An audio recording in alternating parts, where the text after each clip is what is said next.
ओम श्री दुर्गायै नमः। आदरणीय भक्तजनों, सादर प्रणाम। हम आज आपको श्रीमद् देवी भागवत महापुराण में से चिक्षुराख्य, ताम्रक्ष, अशीलोमा और बिडाल के वध की कथा को सुनाएंगे। श्री गणेशाय नमः, श्री दुर्गायै नमः, श्री सद्गुरुदेवाय नमः, श्री सरस्वत्यै नमः। ओम जयंती मंगला काली भद्रकाली कपालिनी दुर्गा क्षमा शिवा धात्री स्वाहा स्वधा नमोस्तुते, स्वाहा स्वधा नमोस्तुते।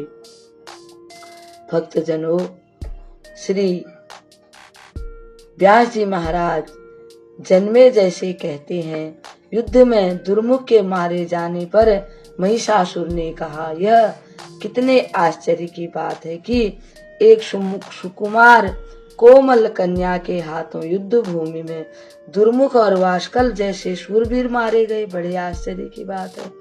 महिषासुर का सेनाध्यक्ष महारथी चिक्षुराख्य बोला, राजन, एक स्त्री को मार डालने में कौन सी चिंता की बात है, मैं उसका वध कर दूंगा। इस प्रकार कहकर चिक्षुराख्य कुछ सैनिकों, ताम्रक्ष और साथ लेकर रथ पर बैठकर युद्ध भूमि में चल दिया। बल के अभिमान में शूर दानवों ने भगवती जगदम्बा पर बाणों की वर्षा आरंभ कर दी। दोनों बहुत ही पराक्रमी एवं महान शूरवीर थे। ताम्रक्ष के पास लोहे का बना हुआ एक बहुत मजबूत मूसल था। उसने उस मूसल से देवी के सिंह के मस्तक पर चोट की। इससे देवी की क्रोधाग्नि बढ़ गई, यानी जगदम्बा भवानी अत्यधिक क्रोधित हो गई।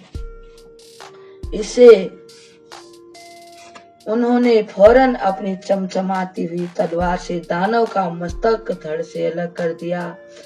ताम्रक्ष के मारे जाने पर चिक्षुराख्य ने झट से तलवार उठा ली और वह भगवती जगदम्बा की ओर दौड़ा। हाथ में तलवार लिए हुए चिक्षुराख्य को अपनी ओर आते देखकर देवी भगवती ने उस पर 5 बाण छोड़े। देवी के एक बाण से उसकी तलवार के 2 टुकड़े हो गए, दूसरे बाण से उसके हाथों को काट दिया, अन्य 3 बाणों से उसका मस्तक धड़ से अलग कर दिया। इस प्रकार चिक्षुराख्य और ताम्रक्ष दोनों का अंत हो गया।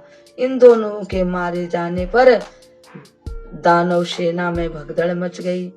सैनिक जान बचाकर चारों दिशाओं में भागने लगे। ऋषिगण, समस्त देवता, गंधर्व, सिद्ध, चारण, सारण, बेताल यह दृश्य देखकर भगवती चंडिका की जय हो, जगदम्बा की जय हो, जय जयकार करने लगे। व्यास जी कहते हैं, देवी चंडिका के द्वारा चिक्षुराख्य और ताम्रक्ष के मारे जाने पर सभी सेना में जो बचे थे महिषासुर के पास गए। महिषासुर यह समाचार सुनकर आश्चर्य का ठिकाना न रहा। अब उसने देवी का वध करने हेतु बहुत बलशाली दैत्यों को रणभूमि में जाने की आज्ञा दी। उन दानवों में अशीलोमा और बिडालाक्ष प्रमुख थे। इन दोनों दानवों ने कवच पहनकर और हाथों में अस्त्र शस्त्र लेकर विशाल सेना के साथ युद्धस्थल को कूच कर गए। सर्वप्रथम बिडालाक्ष ने देवी के ऊपर एक साथ 7 बाण छोड़े। भगवती चंडी ने भी पहले अपने सहायकों के साथ बिडालाक्ष के बाण काट डाले और फिर अपने पहने तीरों से बिडालाक्ष पर आक्रमण किया। इन बाणों ने बिडालाक्ष को प्राणों से रहित कर दिया। बिडालाक्ष के मारे जाने पर अशीलोमा हाथ में धनुष लेकर देवी की ओर दौड़ा। उसने देवी पर बाणों की वर्षा आरंभ कर दी। भगवती चंडिका ने पहले तो उसके बाणों को अपने बाणों से काट डाला। इसके बाद भगवती ने अशीलोमा पर बाणों की वर्षा आरंभ कर दी। अशीलोमा का समस्त शरीर बाणों से भिद गया। उसके शरीर से रक्त की धारा बहने लगी। इस पर अशीलोमा ने क्रोध में भरकर लोहे की गदा हाथ में उठाकर देवी की तरफ दौड़ा। देवी ने उसी क्षण अपनी तीक्ष्ण तलवार से उसका मस्तक भी धड़ से अलग कर दिया। उसके साथ आए सैनिक को देवी के सिंह ने मार गिराया। कुछ आहत सैनिक महिषासुर के पास पहुंचकर रोने लगे और विनती करने लगे, महाराज, अशीलोमा और विडालाक्ष युद्ध के मैदान में मारे गए, अब आप हमारी रक्षा कीजिए, रक्षा कीजिए। इस प्रकार से देवी की शक्ति का बखान करते हुए सभी राक्षस राज महिषासुर को समझाने लगे। अब इस कथा को हम यहीं विराम देते हैं। कल जगदम्बा की एक और कथा के साथ आपके साथ आएंगे। तब तक के लिए हम आपको प्रणाम करते हैं।